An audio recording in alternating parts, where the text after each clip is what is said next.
Hello दोस्तों, स्वागत है आप सभी का हमारे इस नई वीडियो में। आज हम आप सभी को डीएलएड का डीएलएड का प्रथम सेमेस्टर का गणित भाग 4 पढ़ाने जा रहे हैं। इससे पहले ने भाग 1, भाग 2, भाग 3 पढ़ा दिया है। आज हम भाग 4 के बारे में पढ़ाने वाले हैं। भाग 4 में जैसे अपवर्तक किसे कहते हैं, सजातीय विजातीय किसे कहते हैं, क्या होता है, कैसे जोड़ते कैसे घटाते हैं, इनके बारे में पढ़ाएंगे। इसको वीडियो शुरू करने जा रहे हैं। और हाँ, अगर वीडियो पसंद आता है तो लाइक कीजिएगा और चैनल को सब्सक्राइब कीजिएगा। चलिए स्टार्ट करते हैं। तो देख रहे हैं संख्या 6 के सभी अपवर्तक ज्ञात कीजिए जो 50 से क्या हो, कम हो। ये क्वेश्चन है आपका। सबसे पहले हम जानते हैं अपवर्त कहते किसे हैं। अपवर्त का मतलब ये होता है भैया कि ये कह सकते हैं कि जैसे आपका 6 है ना, 6 का पहाड़ा पढ़ते चले जाओ लेकिन 50 से कम तक रहना, मतलब उसका कह सकते हैं गुणा कह सकते हैं विभाज्य जो होना चाहिए वो 6 से कटना चाहिए, वो ऐसा ध्यान देना है। तो अगर आप करोगे तो क्या कहते हैं, गुणा के रूप में होना चाहिए। तो देखो भैया 6 कम 6 दूना 12, 6 त्रिक 18, 6 चौक 24, 6 पंचे 30, 6 कितना हो 36, 6 42, 6 48। अब 50 का ज्ञान नहीं है, मतलब समझ में आ गया होगा कि मैं कहना क्या चाहता हूँ। अपवर्त जब भी पूछेगा तो जिस संख्या का अपवर्त पूछ रहा है उसी का भैया पहाड़ा पढ़ लो, बहुत सिंपल है। ठीक है, उसने कहा 50 से कम हो, देखो मैंने 50 से कम कर दिया। अगर उसने ये नहीं कहा होता तो ऐसे 2-4 तरीके छोड़ देते पहाड़ा करके। वो लिमिट देगा 100 के बीच में, 100 तक, 200 तक, 50 तक, तो मेरा आंसर हो गया। तो मैंने क्या देखा कि जब अपवर्त का पूछेगा तो ऐसे आप उसका टेबल, जो संख्या पूछेगा उसी का टेबल पर चले जाओ और जहां तक उसने कहा 50 से कम हो तो 50 से कम है। अगर कहता अपवर्तक ज्ञान की, इसका मतलब क्या है, अपवर्तक का मतलब कितने गुणनखंड है 36 के, मतलब कितने 36 किन किन संख्याओं से कट सकता है। चलिए मान लीजिए आपको प्रॉब्लम होती है तो आप कहेंगे 36 को 2 से काट लो, पहले 2 1 कम 2 2 16। ठीक है, तो 36 2 से कटेगा, किससे कटेगा, 2 से कट जाएगा। 36 3 से कट 3 और 18 3 से कट जाएगा। इसका मतलब कौन किस किस संख्या से कट रहा है। अब आप गौर देखिए, 36 जो हमारा है वो 1 से कटेगा, 36 जो है हमारा 2 से कटेगा, 36 जो हमारा है वो 3 से कटेगा, 36 हमारा 4 से कटेगा, 36 6 से कटेगा, 36 9 से कटेगा, 36 12 से कटेगा और 36 18 से कटेगा और 36 से भी कटेगा। ये उसके क्या हो गए, अपवर्तक। अपवर्तक का सीधा सा मतलब है कि वह किन किन संख्याओं से कट सकता है, वही उसका अपवर्त होता है। तो अब देखिए 1 से भी कटेगा, 2 से, 3 से भी, 4 से भी, 6 6 36, 9 4 36, 12 36, 36। ये रहा आपका अपवर्त और ये रहा अपवर्त। बात को ध्यान समझिएगा। अपवर्त कहेगा तो उसी का पहाड़ा पर चले जाओ, और अपवर्तक कहता है तो देखो किन किन संख्याओं से ये कट रहा है। ठीक है, इसको समझ में आ गया होगा, मिटा देंगे। ठीक है, अब हम बताने जा रहे हैं आपको सजातीय और विजातीय।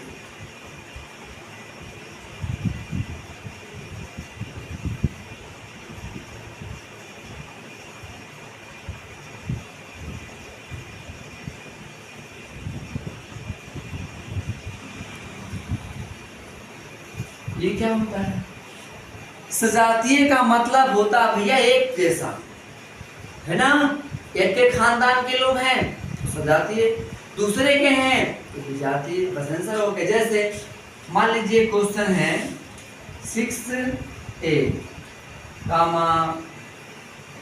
6b,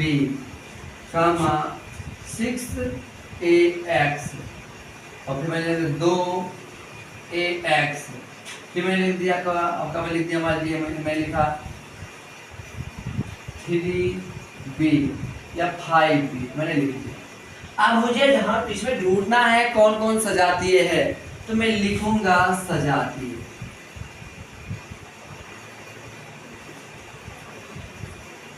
अब सजातीय का मतलब ध्यान देना है, यहाँ हम चर से मतलब रखेंगे, अचर से मतलब नहीं रखेंगे।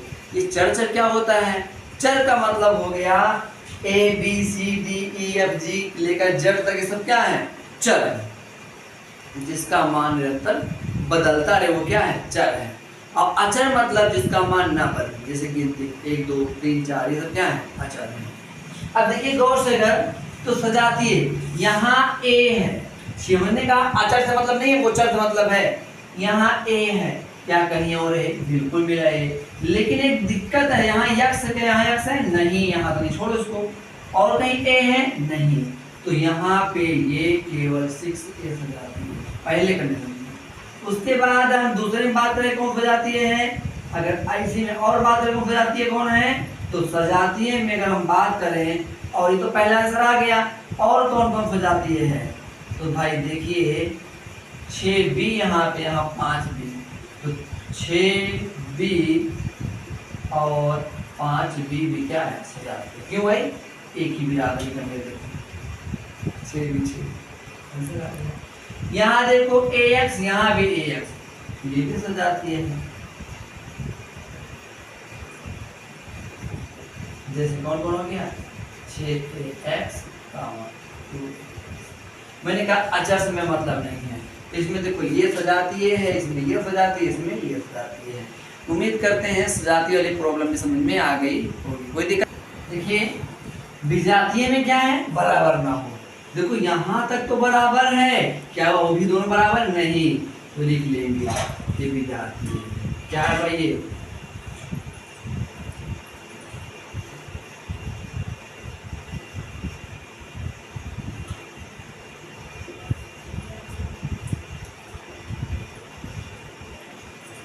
ये दोनों क्या है? विजातीय, मतलब अलग अलग है, इसीलिए क्या है? ये विजातीय। समझ में आ गया होगा, कोई दिक्कत नहीं है, बहुत अच्छे। चलिए अब हम सजातीय विजातीय समझा दिए, इनको जोड़ना सिखा देते हैं। जोड़ते कैसे हैं, घटाते कैसे, भुला देते हैं ना भाई। तो मान लीजिए क्वेश्चन लिखा गया हो x² प्लस 5x प्लस 5 और 6,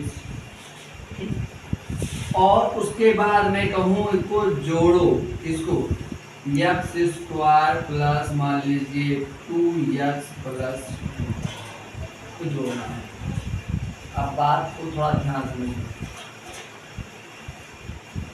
और बात ठीक हो, जोड़ना है। तो जोड़ने का नियम क्या है? जोड़ने का नियम सिंपल है भाई, पहले तो हम खानदान मिलाएंगे, उसके बाद ये देखेंगे क्या खानदान में सब एक थोड़ी होते हैं, किसी किसी से बनता किसी का नहीं बनता, ये भी देखना है। तो इसको भी देखेंगे, तो जिसका जिससे बन रहा है सेम सेम है उसको मिला लेंगे।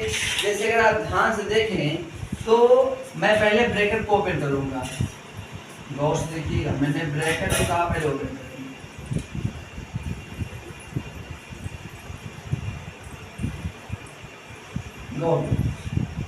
मैंने कहा पहले यक्स जोड़ते हैं, तो यक्स तो यहाँ भी है, यहाँ 4 जगह मिल गया, तो खानदान ठीक है। लेकिन क्या सबसे मैच करें, घात देखेंगे, यहाँ घात कितनी है? 2, यहाँ तो घात कहीं 2 नहीं, यहाँ है। तो पहले चर देखेंगे, उसके बाद तब घात भी सेम होना चाहिए, तब ये जोड़ सकते हैं।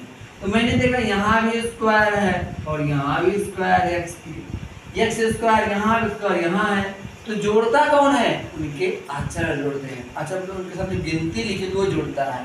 इसके साथ भी कौन अचर है? 3, इसके साथ भी कौन अचर है? 2, 3 + 2 कितना आ गया? 5। अब ये देखो x यहाँ है, एक x यहाँ है, इसकी भी घात 1, इसकी भी घात 1, घात समान है, चर भी समान, जोड़ेंगे अंक दोनों अचर बोल के। यहाँ आगे कौन है? 5, यहाँ कौन आगे? 2, 5 2 7। यहाँ x नहीं, यहाँ भी x नहीं है, तो 6 2 कितना हो गया? ये मेरा। उम्मीद करते हैं जोड़ने का तरीका आपको समझ में आया, ठीक। एक आपको समझ देते थे जोड़ने का, तो जैसे जोड़ने भी ऐसे घटाते भी हैं, घटाने की बारी होती तो वैसे घटा भी लेते। मानिए माइनस होता, अगर यहाँ पे सपोज ये क्वेश्चन लिखा गया होता, यही क्वेश्चन सेम से जो यही क्वेश्चन होता और घटाने के लिए होता, तो क्या करते हैं? कुछ नहीं करना है, 3x² plus 5x plus 6 minus 2x² minus 2x minus 2। यहाँ घात 2, यहाँ भी घात 2, सिर्फ असर देखो, यहाँ 3 यहाँ 2, घटे 3 2 गया 1 x², एक लिखा नहीं जाता है। यहाँ x है, यहाँ भी x है, यहाँ अच्छा 5 यहाँ 3, 5 है यहाँ 2 है, 5 में 2 गया, यहाँ 6 यहाँ 2, 6 2 गया। तो ये रहा जोड़ और ये रहा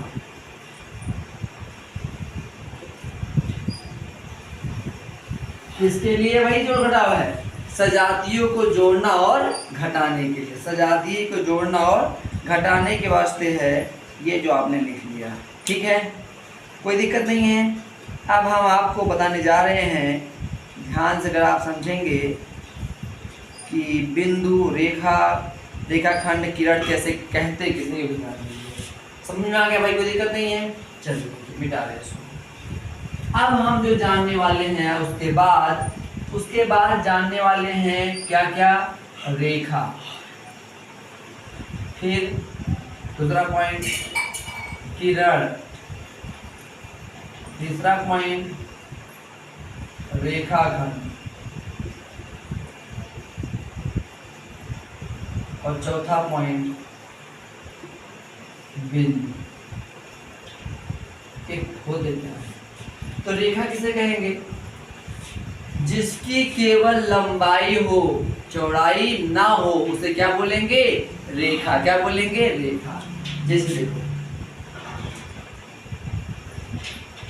तो सबसे खास बात ये होती है कि रेखा का कोई अंत बिंदु नहीं होता है।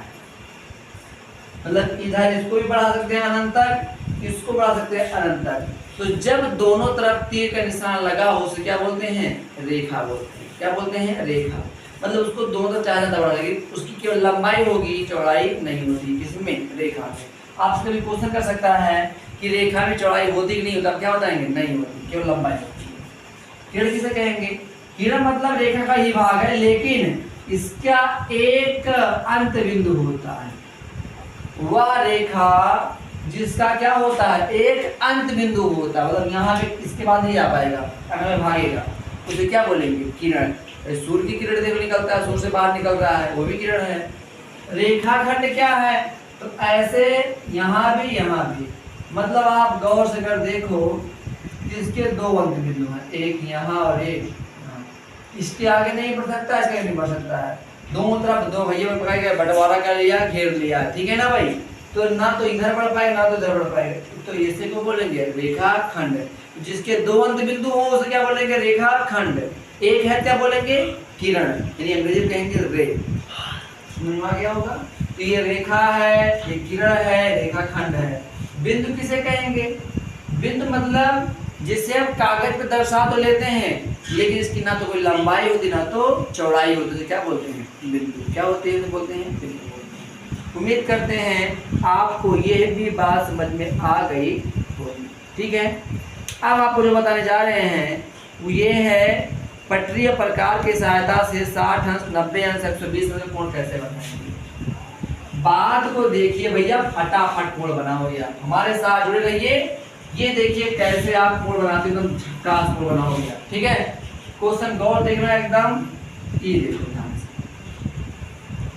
मान लीजिए ये कोई ऐसा है, ठीक। मैंने क्या कहा? मैंने कहा चलो भाई यहाँ पे एक कोई चाप लगाते हैं। आप कितने माप का कोई माप ले लो, यहाँ पे रखो ये अपना प्रकार, और प्रकार रखने के बाद पेंसिल बजा के ऐसे एक चाप लगा। क्या ये मेरा एक बात समझ में आ गया? मैंने यहाँ पे इसको एक बिंदु माना ए, और ए से लेकर एक लगा दिया चाप। क्या लगा दिया? चाप। क्या ये बात समझ में आया? ए को केंद्र मान क्या लगा दिया? एक चाप लगा दिया। अब ये जहाँ पे मिल रहा है मान लो सी, क्या है? कोई दिक्कत नहीं, थोड़ा बड़ा लिख देते हैं। ए है, ये बी है, और ये है। मैंने क्या कहा? यहाँ एक चाप लगाना है, फिर इस पर रखकर भी एक चाप लगा दो। तो जब एक बार लगाया चाप तो कितने कोण बन गया भैया? यहाँ पे नाम दे दो, डी, इसको मिला दो। ये कितने कोण है? 60 है ना, आसान भैया। कितने कोण है? 60। आपने यहाँ सी को केंद्र मानकर एक चाप लगाया, कितने बने? 60 अंश का। फिर अगर केंद्र लगा दो चाप तो कितने बन गया? फिर 60 अंश का बन गया। यानी यहाँ अगर यहाँ बना है 60 अंश, कितने बना है? ये बना है आपका 60 अंश। अब इसको मिला तो भैया यहाँ से केंद्र से, ये कितने बन गया? 120 अंश। ये कितने बन गया भैया? 120।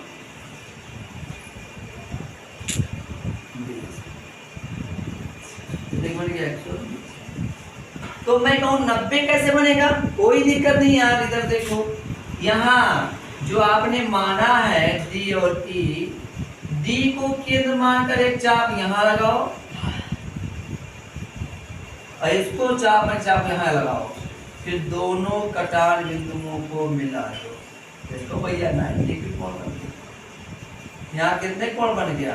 90 कोण बन गया। यहाँ कितने कोण बन गया? 90 बन गया। तो क्या ये बात समझ में आया? स्पष्ट हो गया? ठीक है, चलिए एक बार हम रिपीट करते हैं दोबारा। इधर देखिए, एक रेखा था, नाम दिया था मैंने ए। मैंने कहा ए को केंद्र मान के चाप लगाओ, लगाया आपने। तो जब आप चाप लगाते हैं तो यहाँ एक बार जहाँ ये चाप रेखा को काट रहा है उसको नाम दे दीजिए सी। क्या नाम दे दो? सी। अब सी को केंद्र मानकर एक चाप लगाएंगे तो ये जहाँ काटेगा वो कितने कोण बनेगा? घनफल में 120 कोण बनेगा। कितने कोण बनेगा? सॉरी 60 अंश का बनेगा। यहाँ नाम दे दो भाई आप क्या दे। उसके बाद फिर यहाँ रखकर आप एक चाप लगा दे तो यहाँ कोण कितने बन गया? 120। कितने बन गया? ये 60 अंश था। कितना था ये भाई? ये था आपका 60 अंश। और ये कितने बन गया? 120। अगर आपको 90 बना, मैंने कहा जो आपका बिंदु था डी और ई, ध्यान देना, डी और ई, डी को केंद्र मान के चाप ऊपर लगाया और ई को केंद्र चाप ऊपर लगाया, दोनों जहां मिले उस कटार बिंदु को मैंने मिला दिया। कितने कोण बन गया? 90। कितने बन गया? 90। तो क्या ये बात समझ में हमारी आ गई भैया? ये कितने कोण बन गया भैया? 90 अंश। 120 का था, ये कितने होगा भैया? ये होगा आपका 90। कितना होगा? 90। ठीक है ना? स्पष्ट हो गया होगा। ठीक, चलिए अब हम जानते हैं कोणों के प्रकार क्या होते हैं, है ना? आप समझ लीजिए, आप जानते हैं कोणों के न्यून कोण होता है, सम कोण होता है, अधिक कोण होता है, इसको भी जान लीजिए। होते हैं 6 प्रकार के। कौन कौन? एक तो न्यून कोण हो गया, दूसरा जो होगा वो आपका होगा समकोण। क्या होगा? समकोण। चित्र देखते रहे भैया, ये कितने क्या है आपका? समकोण। तीसरा जो है वो आपका होगा अधिक कोण। कौन कोण होगा?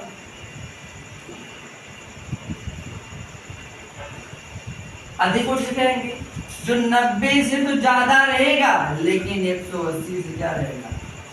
कम। इसे क्या बोलेंगे? अधिक कोण। चौथा है हमारा सरल कोण।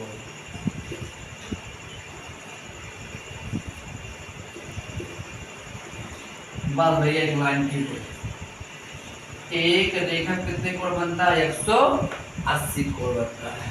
ठीक, आगे देखिए बृहद कोण।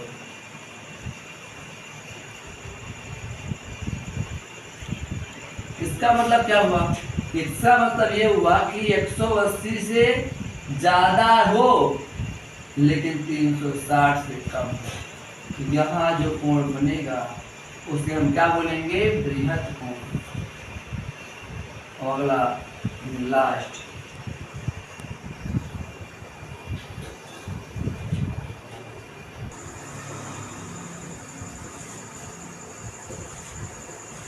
बृहद कोण है भैया। बृहद कोण में ध्यान दे दीजिए।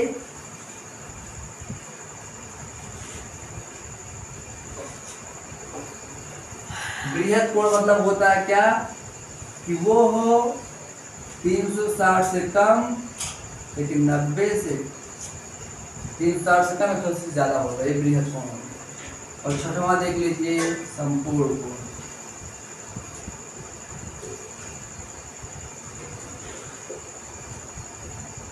ये देखिए इसके चारों तरफ घुमाओ, ये कौन कोण हो गया? इस प्रकार से हमारा भाग 4 कंप्लीट होता है। इसके आगे का जो कुछ है उसको हम कल बताएंगे, ठीक है। इसी प्रकार का वीडियो देखने के लिए आप हमारे चैनल को सब्सक्राइब कर सकते हैं और मिलेंगे आपको नेक्स्ट वीडियो में। तब तक के लिए जय हिंद, जय भारत।